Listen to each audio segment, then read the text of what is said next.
इस स्टोरी में एक ऋषि भृगु ऋषि होते हैं जो हिमालय पर तपस्या कर रहे होते हैं। हिमालय में उनका एक आश्रम होता है। उसके ऊपर एक बहुत ही अच्छी, रोचक और प्रेरणादायक स्टोरी है जिसको आप सुने। लेकिन इसके पूर्व हम आप लोगों से ये प्रार्थना करेंगे कि जो लोग अभी नए आए हैं और जिन्होंने इस चैनल को सब्सक्राइब नहीं किया है, कृपया सब्सक्राइब कर लें ताकि आप लोगों को एक से एक अच्छी से अच्छी स्टोरीज का आनंद मिल सके। तो एक बार देवर्षि नारद अपनी आदत के अनुसार भ्रमण पर निकले हुए थे और घूमते घूमते वो हिमालय के पास से गुजर रहे थे। सहसा उनकी नजर महर्षि भृगु के आश्रम पर पड़ी तो उन्होंने देखा कि कितना मनोरम स्थान है, जहां एक तरफ हिमालय की बड़ी बड़ी सुंदर सुंदर चोटियां हैं और वहां से ऊपर से दूर से झरने गिर रहे हैं सुंदर सुंदर। तो वो जब जो झरनों का पानी है वो कल कल करके की ध्वनि के साथ जाकर गंगा जी में मिल रहा है, मानो झरने का पानी अपने आप बोलकर संगीत की सभी ध्वनियां निकाल रहा हो। ऐसा मनोरम स्थान और सामने भृगु जैसा ऋषि, ध्यान मग्न महात्मा, तो भला नारद जैसा खुरपेची आदमी को चैन कहाँ मिल सकता है। तो उनके दिमाग में कुछ न कुछ करने की आ गई और वो वहां पहुंच गए। नारद के बारे में कहा जाता है, नारद स्वयं कहते हैं कि ब्रह्मा का मैं पुत्र हूँ, नारद मेरा नाम, इधर उधर के झगड़े लगाना यही हमारा काम, बोलो नारायण नारायण। तो नारद जी का तो यही काम है। अब नारद जी हैं, पहुंच जाते हैं और वहां जाकर के जोर से नारायण नारायण का उच्चारण करते हैं। जय श्री राम, नारायण नारायण। लेकिन भृगु जी तो भगवान शंकर की तपस्या में लीन थे, उन्होंने उनके नारायण शब्द को नहीं सुना भी तो अपनी ध्यान मुद्रा से नहीं हटे। तो फिर नारद जी फिर भी उनको चैन कहाँ, उन्होंने फिर नारायण नारायण करके अपनी वीणा से मधुर ध्वनि निकाल करके संगीत के साथ भगवान का भजन करना शुरू कर दिया। नारायणा नारायणा हे नाथ स्वामिन, नारायण नारायण। तो नारद जी की नारायण के प्रति यह स्तुति, जिसमें संपूर्ण प्रकृति को ही नारायण स्वरूप माना गया है, सामने बैठे ऋषि भृगु को साक्षात शिव, गजानन, माता सबके रूप में प्रस्तुत किया, देखा। और तब नारद जी जब ऋषि के पास गए तो भृगु जी ने उठकर उनका स्वागत किया। कुशल क्षेम पूछने के बाद शुरू हुई धर्म चर्चा। उनको बैठा के जलपान कराया और उसके बाद में जो ऋषि हैं, साधु लोग हैं, उनका एक ही काम है भगवत भजन, भगवान के ऊपर चर्चा करना। तो भृगु ऋषि और देव ऋषि के नारद के बीच में धार्मिक चर्चा शुरू होती है। तो महर्षि भृगु उनसे कहते हैं कि जो अभी आप एक स्तुति गा रहे थे, उस श्लोक के भावार्थ तो बताओ। नारद जी कहते हैं कि हे ऋषि, ये संपूर्ण जगत, संपूर्ण ब्रह्मांड नारायण श्री विष्णु में व्याप्त है। नारायण ही ब्रह्मांड के कण कण में व्याप्त हैं। नारायण ही ब्रह्मा हैं, नारायण ही शिव हैं, नारायण ही गजानन हैं, गणेश हैं और नारायण ही जगत जननी माता आदि शक्ति दुर्गा है। नारायण ही शांति हैं, प्रकृति है, रिद्धि सिद्धि है, नारायण ही गंगा है, नारायण ही हिम है, हिमालय है, आप सबकी आत्मा है, पशुओं की आत्मा है, पक्षियों की आत्मा है, चल चल अचल सभी प्राणियों की आत्मा है। वही पूरी प्रकृति को नियंत्रित करने वाले साक्षात परम ब्रह्म परमात्मा है। नारायण ही महर्षि हैं, साधु संत हैं, दंडी स्वामी हैं। हे ऋषि, आप स्वयं विष्णु रूप हो, सबसे पुराने आदि पुरुष परम ब्रह्म परमात्मा का ही आप भी अंश हो। अर्थात सब कुछ नारायण है और सब नारायण है और सब नारायण मत ये सारा ब्रह्मांड है और यही एकमात्र सत्य है।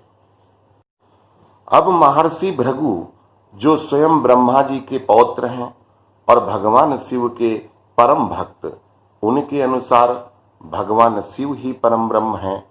अतः दोनों भक्तों में विवाद होना तय था। नारद जी बोले कि आप तीनों की परीक्षा ले लो तो अपने आप पता चल जाएगा कि सत्य क्या है। नारद जी ने एक तपस्वी की तपस्या खंडित कर दी थी। महर्षि भृगु के दिमाग में अब एक ही प्रश्न घूम रहा था कि तीनों में से, ब्रह्मा विष्णु महेश में से, तीनों में से आदि पुरुष परम ब्रह्म कौन है। वो अपना जो तपस्या पे बैठे थे, पंचाक्षरी मंत्र भगवान शिव का जाप कर रहे थे, वो मंत्र जाप भूल गए। नारद की बात उनको अच्छी लग रही थी कि अब मुझे उन सभी तीनों महान देवताओं की हमें परीक्षा लेनी चाहिए कि और हमें देखना चाहिए कि असल में परम ब्रह्म परमात्मा कौन है। और यही सोचकर वो नारद जी से बोले कि जब तक मैं परीक्षा लेकर नहीं आता तब तक आप मेरे इस आश्रम में रहेंगे। नारद जी तो खुरपेची हमेशा झगड़े लगाने वाले और दूर से खड़े होके मजे लेने वाले बड़े खुश हुए और बोले कि बिल्कुल ठीक है, मैं यहीं रहूंगा। भृगु जी चल पड़े सबसे पहले ब्रह्मलोक की तरफ और उनकी परीक्षा लेने के लिए। भृगु जी ब्रह्मलोक पहुंचकर क्या देखते हैं कि ब्रह्मा जी अपनी पत्नी ब्रह्माणी के साथ दरबार में बैठे हैं। उनकी बेटियां माता सरस्वती का वीणा बज रहा है, माता गायत्री गायन कर रही हैं और बहुत सारी अप्सराएं नृत्य कर रही हैं। इस तरह के एक से एक संगीत मृदंग बज रहे हैं।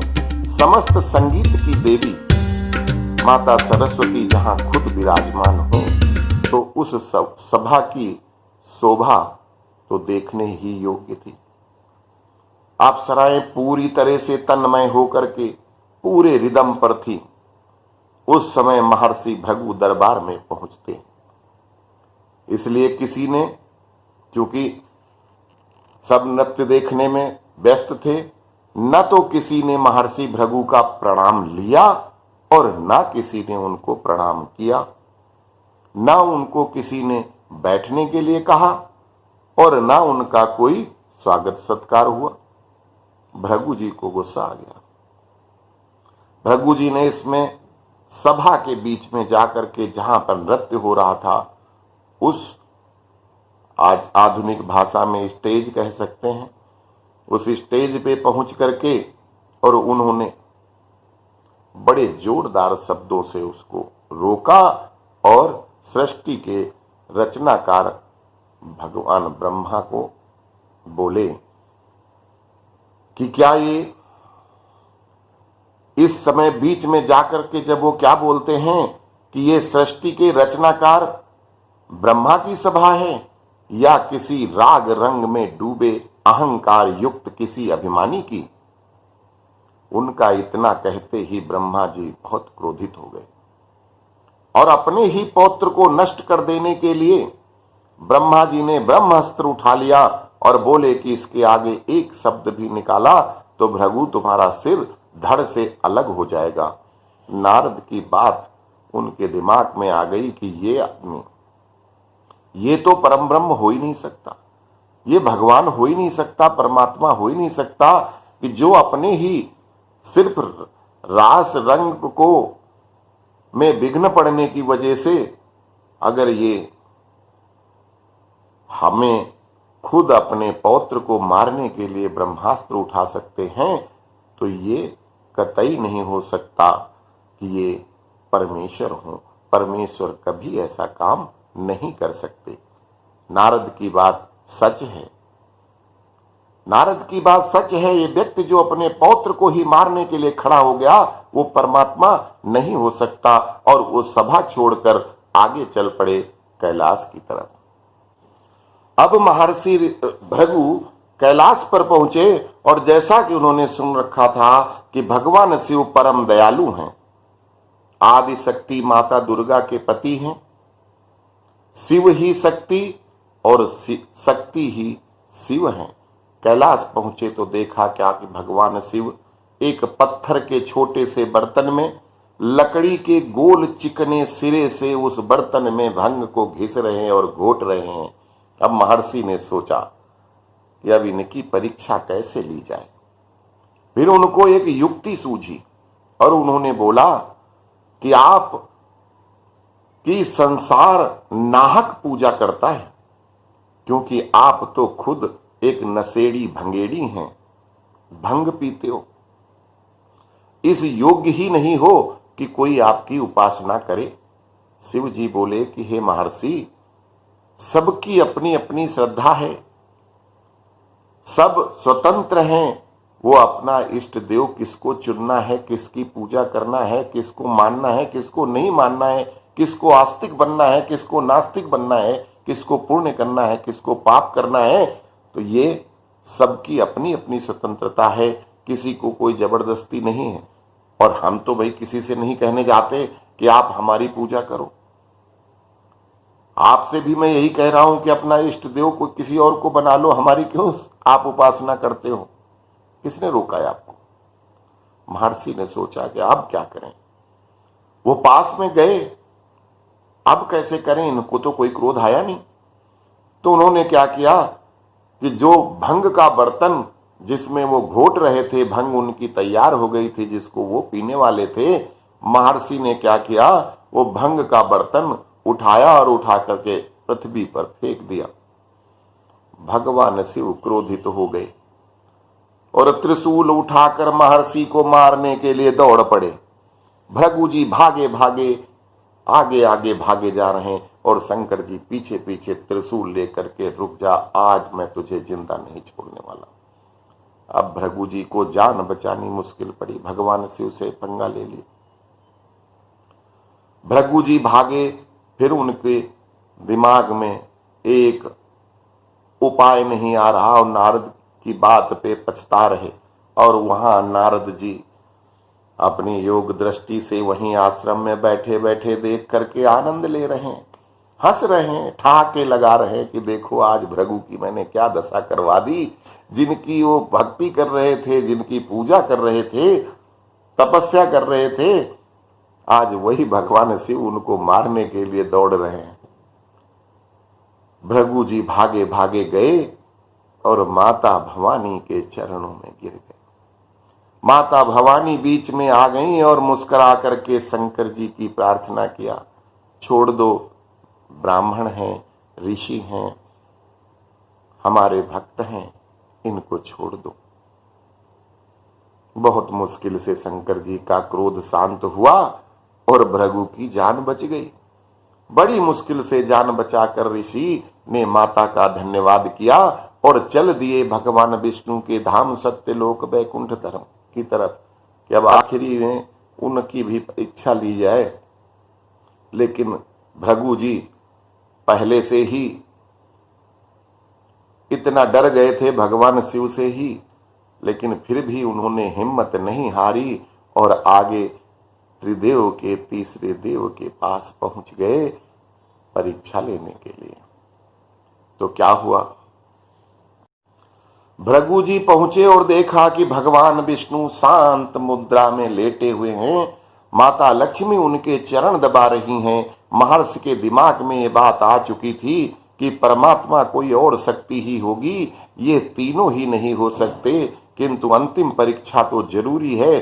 अतः उन्होंने बिना परिणाम की परवाह किए हुए उन्होंने सोते हुए परमेश्वर के सीने पर उछल कर सीधे लात मार करके बोले कि सोने का बहाना करके एक ऋषि का अपमान कर रहे हो।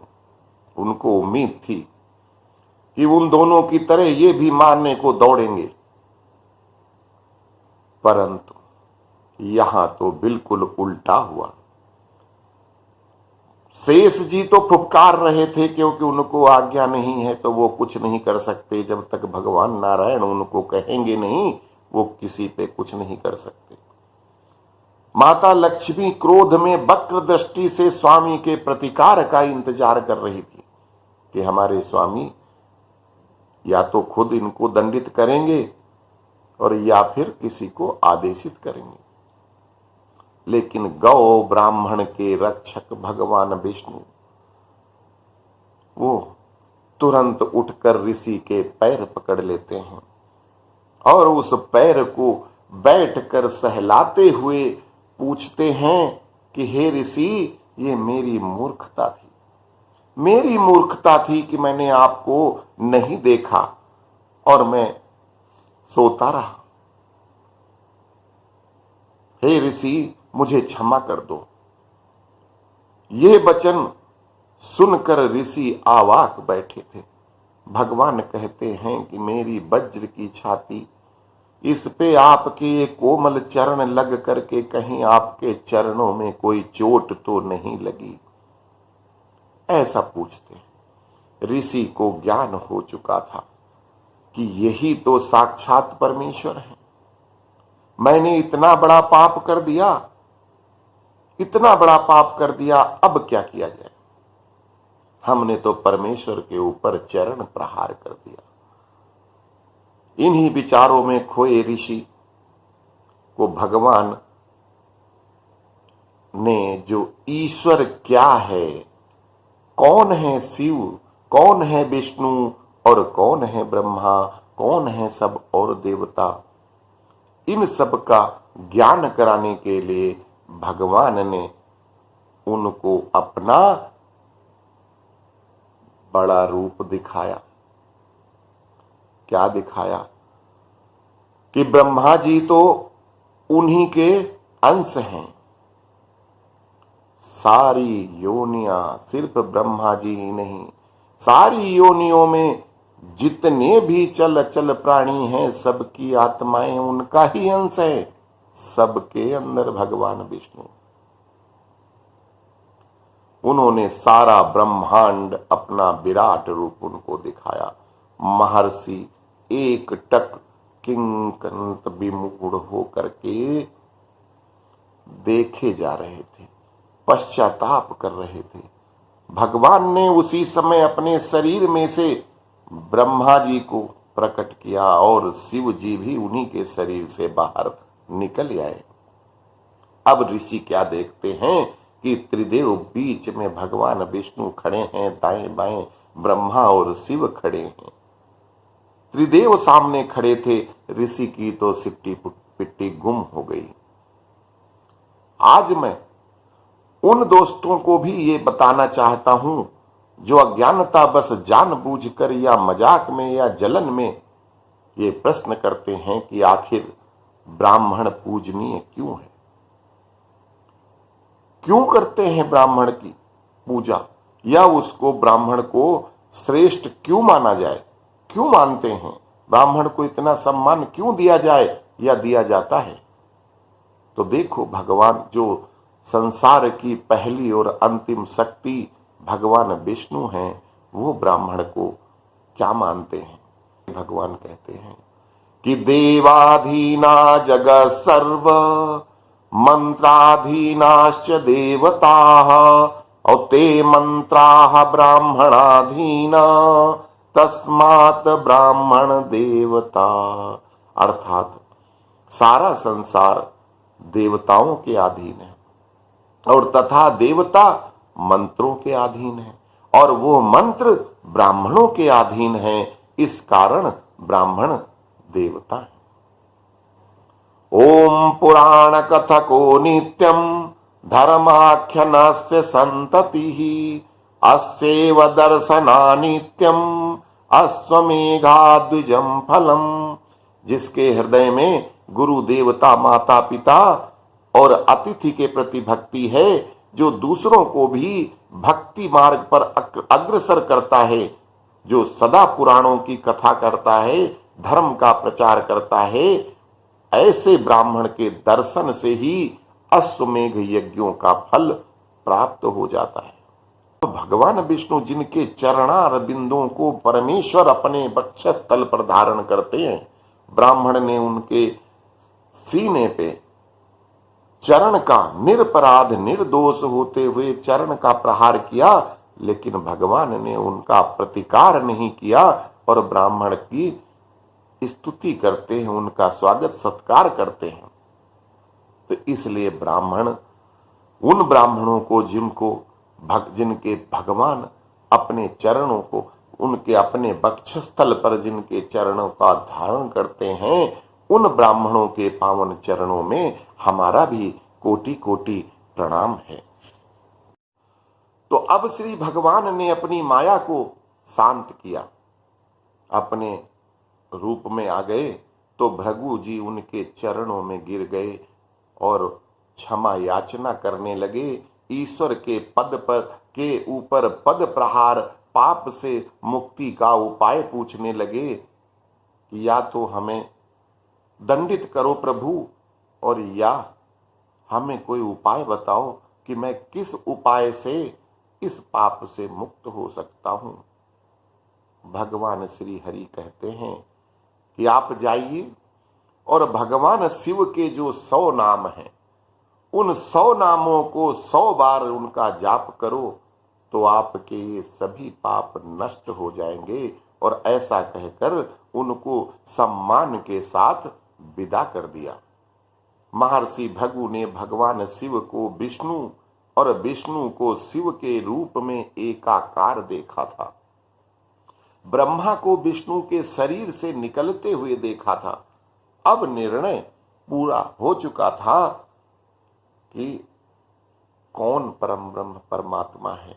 ऋषि ने भगवान की प्रार्थना किया कि यम ब्रह्मा वरुणेन्द्र रुद्र मरुतः स्तुवन्ति दिव्यैः स्तवैः वेदैः सांग पद क्रमोपनिषद गायन्ति यं सामगाः ध्यानावस्थ तद्गतेन मनसा पश्यन्ति यं योगिनो यस्यान्तं न विदुः सुरासुरगणा देवाय तस्मै नमः। अर्थात जिन प्रभु की यम ब्रह्मा विष्णु वरुण रुद्र मरुत इंद्र आदि जिनकी दिव्य विभिन्न प्रकार की स्तुतियों से गुणगान करते हैं, जिनका वेद और उपनिषद गुणगान करते हैं, जिनका सभी योगी सन्यासी ऋषिगण ध्यान मग्न होकर के भूखे प्यासे तपस्या करते हैं और ध्यान में उनको देखते हैं, उनके दर्शन करते हैं। जिन प्रभु की कब हुए उनका न कोई आदि जानता है और न अंत जानता है कि वो कब हुए और उनका अंत कब होगा। ऐसे यस्यांतम न विदु सुरासुर गणा देवाय, जो न तो देवता जानते हैं, न राक्षस जानते हैं, न गण जानते हैं, न कोई किन्नर जानते हैं, कोई नहीं जानता। वो आदि पुरुष, वो भगवान विष्णु, उनको मैं बारंबार प्रणाम करता हूं। ऋषि को समझ में आ चुका था कि अर्थात विष्णु ही शिव हैं और शिव ही विष्णु हैं।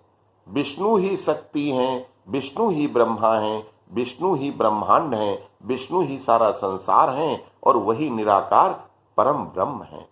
अस्तु। जय श्री राम।